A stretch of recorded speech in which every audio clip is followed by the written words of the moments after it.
4 मई 2026 रात के 9 बजे कोलकाता का भवानीपुर। बाहर हजारों लोग चीख रहे हैं। कई लोगों के हाथ में बीजेपी के झंडे हैं, कई लोग चुप हैं, बिल्कुल चुप। काउंटिंग सेंटर के बाहर पुलिस की बैरिकेडिंग लगी हुई है। मीडिया वैन की लाइट्स रात को दिन बना रही हैं। और उन सब के बीच बंगाल की सियासत का सबसे बड़ा नाम ममता बनर्जी धीरे धीरे हार की तरफ बढ़ रही है। एक वक्त था जब इसी बंगाल की सड़कों पर एक पतली सी औरत हवाई चप्पल पहनकर कम्युनिस्ट हुकूमत को ललकार रही थी। एक वक्त था जब लोग कहते थे दीदी आ गई तो बंगाल बदल जाएगा, और सच में बदला भी। लेकिन सियासत का एक अजीब कानून होता है, जो आदमी या औरत सिस्टम को तोड़कर ऊपर आता है, अक्सर वही सिस्टम उसे धीरे धीरे खा जाता है। ये सिर्फ एक इलेक्शन की कहानी नहीं है, ये कहानी है एक रेवोल्यूशन की, एक राइज की, एक बेट्रेयल की, एक पॉलिटिकल एम्पायर की, जो धीरे धीरे अंदर से खोखला होता गया और फिर एक दिन पूरी दुनिया के सामने गिर गया। और सबसे डरावनी बात ये थी, ममता बनर्जी को शायद कभी लगा ही नहीं था कि बंगाल उनके खिलाफ जा सकता है।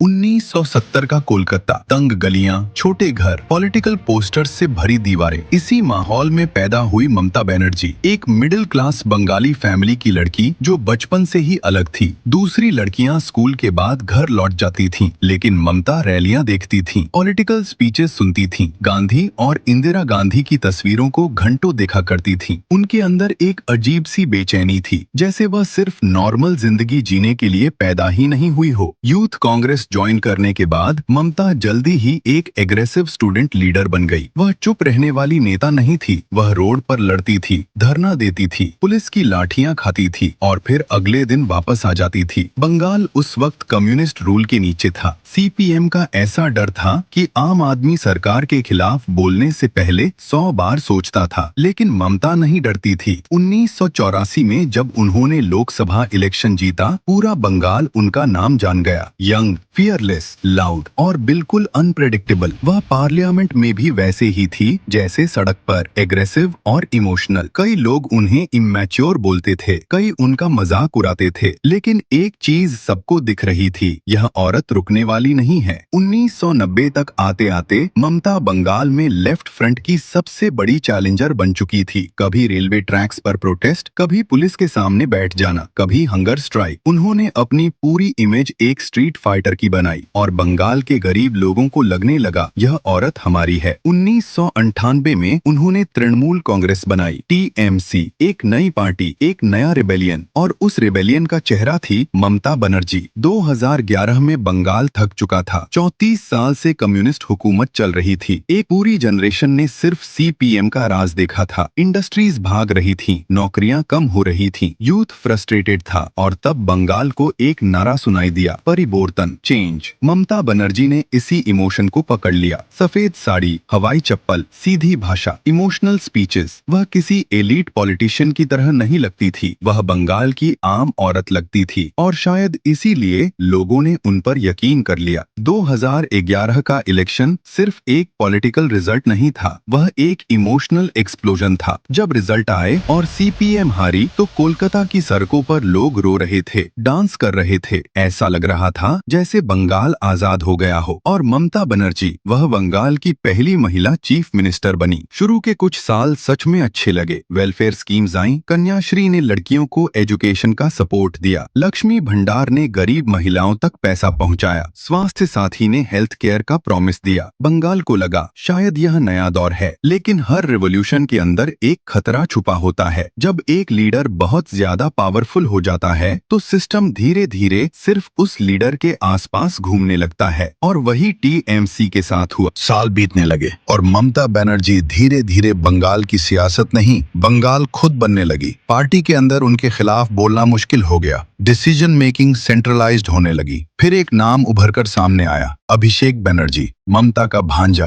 Young, smart, ambitious. धीरे धीरे टीएमसी के अंदर एक नया पावर सेंटर तैयार होने लगा। जो लोग पहले ममता के साथ सड़कों पर लड़ते थे, अब उन्हें लगने लगा कि पार्टी बदल गई है। ग्रास रूट्स मूवमेंट धीरे धीरे एक पॉलिटिकल मशीन बन रहा था और मशीन के अंदर लॉयल्टी सबसे इंपॉर्टेंट चीज थी। इसी दौरान बंगाल में करप्शन स्कैंडल्स की बारिश शुरू हो गई। Sharada chit fund scam, Narada sting operation, teacher recruitment scam, ration scam, हर तरफ एलिगेशंस, हर तरफ गुस्सा। लेकिन असली प्रॉब्लम स्कैंडल्स नहीं थे, असली प्रॉब्लम थी पब्लिक परसेप्शन। आम आदमी को लगने लगा कि सिस्टम करप्ट हो गया है। गवर्नमेंट ऑफिसेज में कट मनी कल्चर की बातें होने लगी। लोग कहते थे बिना पैसा दिए काम नहीं होता। टीएमसी वर्कर्स पर लोकल लेवल इंटिमिडेशन के एक्जेशंस लगने लगे और धीरे धीरे वह इमोशनल कनेक्शन टूटने लगा जो कभी ममता और बंगाल के बीच था। लेकिन दीदी को शायद लगता था कि उनकी पॉपुलैरिटी इतनी स्ट्रांग है कि कोई उन्हें हिला नहीं सकता। यही ओवर कॉन्फिडेंस हर बड़े पॉलिटिकल एम्पायर की सबसे बड़ी कमजोरी होती है। अगस्त 2024, कोलकाता का आरजीकर मेडिकल कॉलेज, एक ट्रेनी डॉक्टर का रेप और मर्डर हॉस्पिटल के अंदर। न्यूज जैसे ही बाहर आई, पूरा बंगाल शॉक में चला गया। डॉक्टर्स प्रोटेस्ट पर उतर आए, स्टूडेंट्स सड़कों पर आ गए, सोशल मीडिया फट पड़ा। हर माँ डर गई, हर लड़की को लगा अगर हॉस्पिटल के अंदर भी सेफ्टी नहीं है तो कहाँ है। और सबकी नजरें गई ममता बनर्जी पर, क्योंकि वह सिर्फ चीफ मिनिस्टर नहीं थी, वह एक वुमन लीडर थी। दीदी महिलाओं की आवाज। लेकिन इस बार पब्लिक को लगा कि रिस्पॉन्स स्लो था, डिफेंसिव था, पॉलिटिकल था। ऑपोजिशन ने इस इशू को अग्रेसिवली उठाया, मीडिया ने प्रेशर बनाया, प्रोटेस्ट और बड़े होते गए। और इसी मोमेंट पर बंगाल के एजुकेटेड अर्बन वोटर्स के अंदर कुछ टूट गया। स्कीम्स और स्लोगन्स एक तरफ हो गए और एक सवाल सबसे बड़ा हो गया, क्या बंगाल सेफ है? पॉलिटिक्स में कई बार एक ही इंसिडेंट पूरे पब्लिक मूड को चेंज कर देता है। आरजीकर वही इंसिडेंट था। हर पॉलिटिकल स्टोरी में एक बिट्रेयल होता है। ममता की स्टोरी में वो नाम था शुवेंदु अधिकारी, कभी टीएमसी का ट्रस्टेड फेस, नंदीग्राम मूवमेंट का हीरो, ममता का क्लोज एड। लेकिन फिर इक्वेशन बदलने लगी। 2021 में शुवेंदु बीजेपी में चला गया और सीधा ममता को चैलेंज किया नंदीग्राम में। वो इलेक्शन हिस्टोरिकल था। बीजेपी ने पूरी ताकत लगा दी थी। मोदी रैलियां कर रहे थे, अमित शाह बूथ प्लानिंग कर रहे थे, मीडिया बंगाल पर फोकस था। टीएमसी इलेक्शन तो जीत गई, लेकिन ममता बनर्जी नंदीग्राम हार गई शुवेंदु के हाथ। उस दिन शायद शुवेंदु को समझ आ गया था दीदी को हराया जा सकता है। 2026 के लिए बीजेपी ने इसी साइकोलॉजिकल वीकनेस को टारगेट किया। भवानीपुर, ममता का फोर्ट्रेस, और वहीं से शुवेंदु को खड़ा कर दिया गया। ये सिर्फ इलेक्शन नहीं था, यह एक मैसेज था, हम तुम्हें तुम्हारे घर में हराएंगे। 2026 इलेक्शन से पहले बीजेपी ने बंगाल में ग्राउंड लेवल पर काफी एग्रेसिव प्रिपरेशन की। Booth management, social engineering, Hindu polarisation, urban voter targeting, सब सिस्टमैटिकली प्लान हुआ। दूसरी तरफ टीएमसी को लग रहा था कि वेलफेयर स्कीम्स और ममता की इमेज उन्हें बचा लेगी, लेकिन ग्राउंड रियलिटी बदल चुकी थी। अर्बन बंगाल का एक बड़ा हिस्सा एंग्री था, यंग वोटर्स फ्रस्ट्रेटेड थे, करप्शन एलिगेशंस बार बार सामने आ रहे थे और बीजेपी एक ऑल्टरनेटिव नैरेटिव बिल्ड कर चुकी थी। फिर वोटिंग हुई और काउंटिंग डे पर सुबह तक सब नॉर्मल लग रहा था। ममता लीड में थी, टीएमसी वर्कर्स कॉन्फिडेंट थे, लेकिन फिर नंबर्स हिलने लगे। 19,000 की लीड 7,000 हो गई, 7,000, 2,000 हो गई और फिर रात 8 बजे शुवेंदु आगे निकल गया। काउंटिंग सेंटर के बाहर साइलेंस और स्लोगन्स दोनों एक साथ मौजूद थे। रात 9 बजे रिजल्ट आया, ममता बनर्जी हार गई भवानीपुर से, अपनी पॉलिटिकल जमीन पर, और पूरे बंगाल में बीजेपी ने हिस्टोरिक विक्ट्री क्लेम कर ली। 15 साल का एरा खत्म हो गया। पॉलिटिक्स में सबसे डेंजरस चीज ऑपोजिशन नहीं होती, सबसे डेंजरस चीज होती है यह मानना कि अब कोई हमें हरा नहीं सकता। ममता बनर्जी ने बंगाल को बदला, इसमें कोई शक नहीं, लेकिन धीरे धीरे उनकी पार्टी वही बन गई जिसके खिलाफ वो कभी लड़ती थी। पावर सेंट्रलाइज्ड हो गई, करप्शन एलिगेशंस बढ़ते गए, पब्लिक डिस्कनेक्ट होता गया, और जब गुस्सा एक्सप्लोड हुआ तो बहुत देर हो चुकी थी। 4 मई 2026 की रात सिर्फ एक इलेक्शन रिजल्ट नहीं था, वो बंगाल का मूड था,